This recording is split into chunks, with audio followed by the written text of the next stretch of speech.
I guess if you're the one who keeps poking holes in the bucket, the last thing you want is for people to look at the water on the floor. Hey, Canada, it's Earl. Now, if you've been on social media lately, you've probably seen the liberal platforms absolutely blowing up. They're out there shouting from the rooftops that the Conservatives just voted nay on Bill C-226, the National Framework for Food Price Transparency Act. They're framing it like Pierre Poilievre and the cons are practically rooting for high grocery prices. But before you buy into the outrage, we need to look at the reality of what this bill actually is and what it isn't. The Liberals are calling this a consumer protection win, but let's look at the facts. Bill C-226 doesn't lower the price of a single head of lettuce. It's what we call a Framework Act. That means it's a plan to make a plan.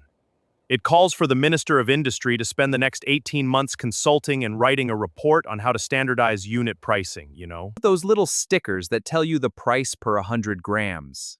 The Conservatives voted against it because they know you can't pay your rent with a government report. And you can't feed your kids with a national framework that won't even be finished until 2028.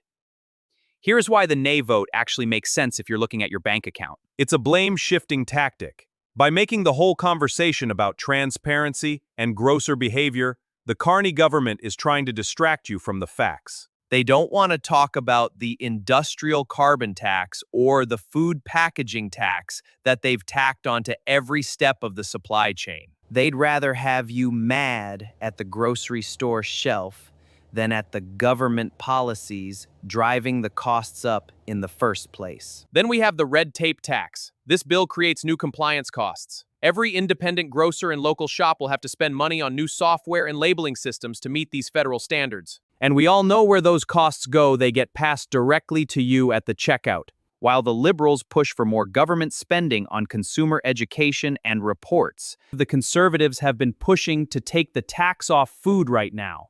They argued that if the government actually wanted to help, they'd scrap the taxes on the farmers and the truckers today, rather than hiring more consultants to tell you that groceries are expensive tomorrow. The Liberals are using this vote as a political weapon because it's easier to label the opposition as anti-transparency than it is to admit that their own deficits and taxes are what's actually emptying your wallet. They want you focused on the labels so you don't notice the price. A report in 2 years isn't relief today. It's just more smoke and mirrors while the fire keeps burning. Thanks for watching. Stay awake.